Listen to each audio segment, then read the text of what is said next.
the video.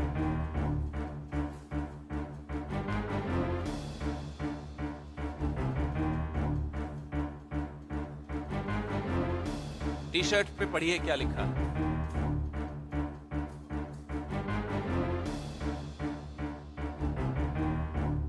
थोड़ा ये बढ़ा सकते हैं इसको?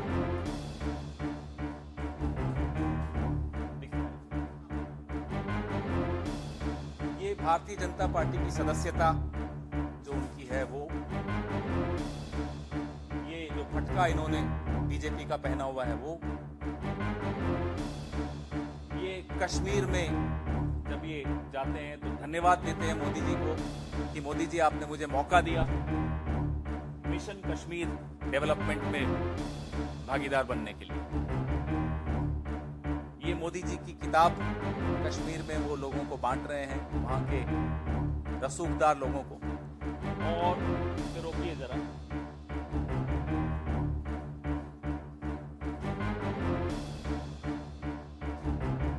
गुजरात भाजपा के नेता माने जाते हैं। आगे बढ़ाइए, आगे।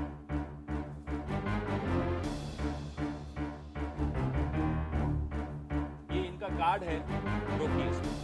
34 मीनाबाग फ्लैट्स, पता लगा लीजिएगा किसके नाम पर है। ये गेस्ट अकोमोडेशन है, कौन है 34 मीनाबाग, मैं तो पता लगा दिया। अब थोड़ा आप भी मेहनत करिए।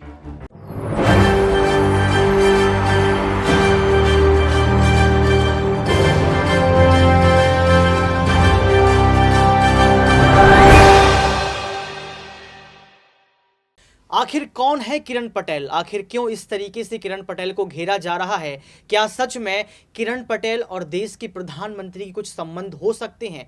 क्या बीजेपी सरकार के किरण पटेल के साथ संबंध हो सकते हैं? ये तमाम सवाल इस वक्त खड़े हो रहे हैं। नमस्कार, आपके साथ मैं हूं ऋतिक सविता। स्वागत है आपका SPN9 न्यूज में। दर्शकों, तमाम सबूत पवन खेरा ने प्रस्तुत कर दिए और ये बता दिया कि आखिर क्यों बीजेपी पार्टी गुजरातियों को बचाने का प्रयास करती है, चाहे वो अडानी हो, चाहे यहां पर देखा जाए विजय माल्या हो, नीरव मोदी हो। क्यों यहां पर कहीं ना कहीं आज देश की प्रधानमंत्री गुजरातियों को लेकर चुप्पी तोड़ने को तैयार नहीं होते हैं? ये तमाम सवाल दर्शकों इस वक्त खड़े हो रहे हैं। पहले आप इस रिपोर्ट को सुनिए, जिस रिपोर्ट में कहीं ना कहीं यहां पर पवन खेड़ा बड़ा खुलासा कर रहे हैं। आज जो कहानी मैं आपको सुनाने जा रहा हूं वो गुजरात के एक ठग की कहानी। ये मुस्कुराहट अच्छी नहीं लगी मुझे आपकी। मैं पूरा बोल दूं, उसके बाद आप निष्कर्ष पे पहुंचिएगा कि मैं किसकी कहानी सुना रहा हूं। ऐसे मुस्कुरा रहे हैं आप, इतनी रहस्यमयी मुस्कान, तो ये अच्छी बात नहीं है आप लोगों की। तो गुजरात के इस ठग को आप लोगों में से कुछ साथियों ने पीएमओ का ठग भी कहा है। मैं अपनी प्रेस वार्ता शुरू करूं, मैं अपने साथी से निवेदन करूंगा कि एक छोटा सा वीडियो आपको, तैयार हैं आप? छोटा सा वीडियो आपको दिखाएं before I start my press conference on this man who is the thug from Gujarat. Some of you have also called him a thug from who is representing the PMO, misrepresenting the PMO. The video.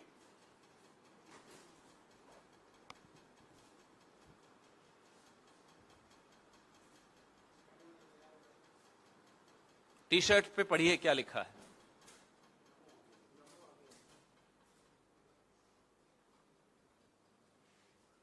थोड़ा ये बढ़ा सकते हैं इसको? दिख रहा है ना?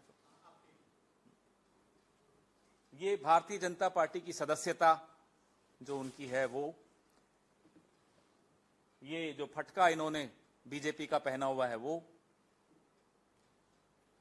ये कश्मीर में जब ये जाते हैं तो धन्यवाद देते हैं मोदी जी को कि मोदी जी आपने मुझे मौका दिया मिशन कश्मीर डेवलपमेंट में भागीदार बनने के लिए।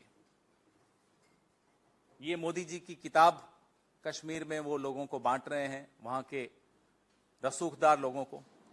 और इस पे रोकिए जरा।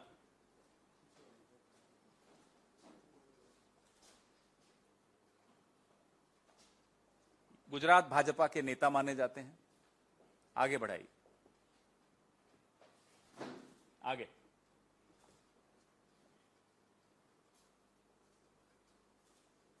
ये इनका कार्ड है, रोकिए इस पे।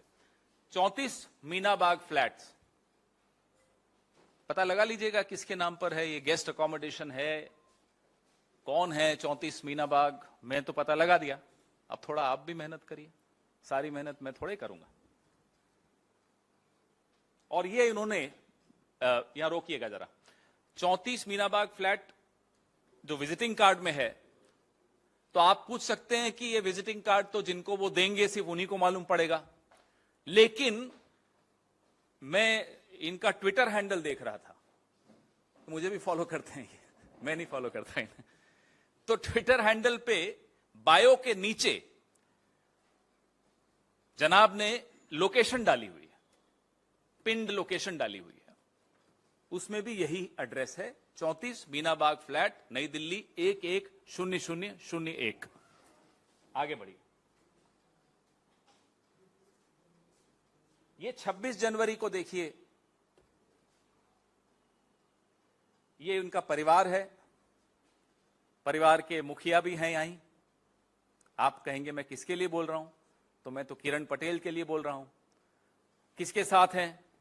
जेपी नड्डा जी के साथ हैं। आगे बढ़िए।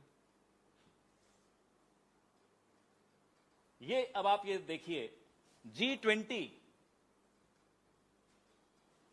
पे ये कार्यक्रम कर रहे हैं। राष्ट्र प्रथम इनकी संस्था एक कार्यक्रम करती है G20 पे। बढ़िए साहब आगे। ये देखिए,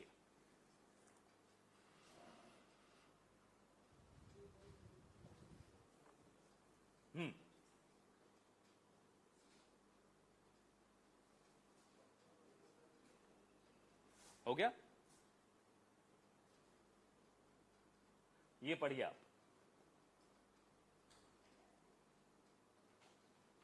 राष्ट्र प्रथम परिवार।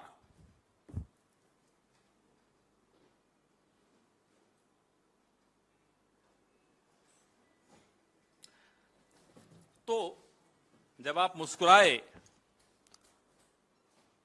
मजाक और तंज में मैं कभी पीछे नहीं चूकता, लेकिन ये मामला बहुत गंभीर है, राष्ट्र की सुरक्षा की दृष्टि से बहुत गंभीर है। राष्ट्र के सर्वोच्च पद पर आसीन व्यक्ति के नाम का दुरुपयोग यूं इस तरह से हो, सरेआम हो, सार्वजनिक स्तर पर हो, लगातार हो रहा हो, उसको कोई रोक नहीं रहा हो, उसकी तरफ या तो ध्यान नहीं है या ध्यान है और फिर भी ध्यान नहीं है, बहुत गंभीर मामला है। जब देश की सरकार, देश के प्रधानमंत्री, देश का कैबिनेट का आंख, नाक, कान, दिल, दिमाग, जिगर, तन, मन, धन, सब कुछ प्रधानमंत्री के एक दोस्त को बचाने में एकदम अर्पण कर दिया गया, समर्पण है टोटल, तो नाक के नीचे क्या हो रहा है, पीएमओ की नाक के नीचे, गृह मंत्री की नाक के नीचे क्या हो रहा है, उनको कानों कान खबर नहीं है। क्यों? क्योंकि जनाब 18 घंटे जाग के अपने दोस्त को बचाने के लिए संघर्ष कर रहे हैं। 18 घंटे, वो तो 18 घंटे तो पिछले साल की बात है, सुना अब 20 घंटे हो गया। यह स्थिति है देश की सरकार की। यह जम्मू कश्मीर ऐसा संवेदनशील इलाका इस देश का, इस विश्व का, वहां एक हफ्ता नहीं, एक दिन नहीं, एक महीना नहीं, 5 महीने से लगातार एक आदमी सुरक्षा बलों के साथ धोखाधड़ी कर रहा हो और जनाब को खबर ही नहीं है, साहिब को। सवाल यह उठता है, यह है आपका सूचना तंत्र, यह है आपका इंटेलिजेंस मैकेनिज्म, जिसको 5 महीने लग गए ये पता लगाने में कि आपके नाम का दुरुपयोग संवेदनशील इलाकों में हो रहा है। ये भाई साहब जो हैं Z+ सिक्योरिटी लेकर कश्मीर में घूम रहे हैं, प्रधानमंत्री के कार्यालय का कार्ड छपवाकर कश्मीर में घूम रहे हैं, आईएएस अधिकारियों को हुड़की दे रहे हैं, लोगों की ट्रांसफर पोस्टिंग्स की बातें कर रहे हैं, और ऐसे संवेदनशील इलाकों में जाते हैं जहां सिविलियंस का जाना अलाउड नहीं है, सिविलियंस को वहां नहीं जाने दिया जाता। मैं और आप नहीं जा सकते, आप तो प्रेस कार्ड है तो भी नहीं जा सकते अनुमति के बगैर। उरी के जो हमारे जो पीओके के साथ जो एक लिंक करता है पुल, उस पुल तक पहुंच गए साहब। 5 स्टार होटल ललित, अभी आप लोग सब आए थे कश्मीर में तो आपने देखा था ललित कहां है। एकदम सुरक्षा की दृष्टि से बहुत ही संवेदनशील इलाके में यह होटल है जहां इनको ठहराया जाता है। वेरीफाइड ट्विटर हैंडल तो चलो आजकल मिल ही जाता है, उससे वो लगातार वीडियो डाल रहे हैं, अपने फोटो डाल रहे हैं, सिक्योरिटी जो उनको मिली हुई है उसकी फोटो डाल रहे हैं, लेकिन साहब को खबर ही नहीं है। साहब तो बिजी हैं, साहब किसी और को बचाने में बिजी हैं, देश को थोड़ी बचाना है उन्हें। सवाल मैं उठाऊं उससे पहले मैं आपको यह बता दूं कि Z+ सिक्योरिटी होती क्या है। आप जानते हैं, फिर भी मैं आपको बताना चाहता हूं Z+ सिक्योरिटी का अर्थ क्या है। 55 लोग आपको मिलते हैं Z+ सिक्योरिटी में, 55। इसमें से 10 NSG कमांडो होते हैं, यह आपकी जानकारी के लिए बता दूं। 10 आर्म्ड स्टैटिक गार्ड्स होते हैं, 6 PSOs राउंड द क्लॉक मिलते हैं, 24 सिपाही मिलते हैं, 2 एस्कॉर्ट्स राउंड द क्लॉक जो गाड़ी आगे चलती, 5 वॉचर्स जो निगरानी रखने के लिए 2 शिफ्ट्स में 5 मिलते हैं, 1 इंस्पेक्टर या सब इंस्पेक्टर, 6 फ्रिस्किंग और स्क्रीनिंग पर्सनल, जो कोई भी मिलने जाएगा इस भाई साहब से, इनसे जो कि अपने आप को PMO का बताते हैं, उनकी फ्रिस्किंग करेगा कि कहीं वो वेपन तो नहीं ले जा रहे या कोई ऐसा हथियार तो नहीं ले जा रहे। 6 round the clock trained drivers, 5 bulletproof vehicles, 5 bulletproof vehicles. इन सब का मंथली खर्चा अगर हम निकालें तो लगभग 33 लाख। और ये Z+ सिक्योरिटी आज की तारीख में इस देश के 40 लोगों को मिली। ये महत्वपूर्ण तथ्य हैं जो आप सबको जानने चाहिए। आपको मालूम है कि किस किस से इन्होंने सिक्योरिटी वापस ले ली थी। हमारे कांग्रेस के भी कई नेता थे, उनसे Z+ वापस ले ली कि साहब आपको जरूरत नहीं है। अब हमें समझ में आ रहा है जरूरत किसको है, क्यों ली वापस। मान लेते हैं 1 मिनट के लिए, हालांकि ये गलत है, इस आदमी ने धोखाधड़ी की है, लेकिन चलो 1 मिनट के लिए मान लेते हैं कि ये वाकई PMO का था, मान लेते हैं हाइपोथेटिकली। क्या PMO के किसी भी अफसर को यूं इस तरह Z+ सिक्योरिटी मिल जाएगी या मिलनी चाहिए? क्या मिल सकती है? ये 3 अलग अलग सवाल हैं। क्या मिलनी चाहिए, क्या मिल जाती है, क्या मिल सकती है? नियमानुसार क्या मिल सकती है, परंपरानुसार क्या मिल जाती है? ये जानना आवश्यक है देश के लिए। हमारे सबके पैसे तो खर्च हो ही रहे हैं। आप सोचिए किस तरह के व्यक्ति को यह सुरक्षा दी गई और किस स्तर से यह निर्देश आए, यह जानना बहुत आवश्यक है। क्योंकि जो आदमी सरेआम प्रधानमंत्री को धन्यवाद दे रहा है ट्विटर से, और उसका ट्विटर हमने सुना है कि इस देश में 24 घंटे सरकार का एक अंग काम करता है, सरकार का या रूलिंग पार्टी का, वो है IT। तो वो तो निगरानी रखते ही होंगे कि कौन प्रधानमंत्री के नाम से क्या कर रहा है। रखते क्या होंगे, रखते हैं। उन्हें नहीं मालूम पड़ा क्या हो रहा है, और अगर मालूम पड़ा तो क्या 5 महीने तक किया उन्होंने, बताएं जरा। Z+ सिक्योरिटी बिना दिल्ली से कोई कम्युनिकेशन गए कैसे मिली? सरकार वहां किसकी है, वहां किसका शासन चलता है? क्या वो गृह मंत्रालय से सीधे सीधे संबंधित शासन है या नहीं है? तो सबको मालूम है। फिर भी किसी को Z+ सिक्योरिटी मिल रही है तो या तो गृह मंत्री जी की नजर है ही नहीं, जो हो रहा है होने दीजिए, हमारा तो एक ही काम है, बार बार साबित करना कि हम चाणक्य हैं। तो देखा आपने यहाँ पर पवन खेड़ा ने साफ तौर पर तस्वीरें दिखाई, सबूत पेश किए और ये बता दिया कि आज देश के प्रधानमंत्री गुजरातियों को बचाने का प्रयास कर रहे हैं, चाहे वो अडानी हो, चाहे किरण पटेल हो, चाहे यहाँ पर नीरव मोदी हो या फिर विजय माल्या।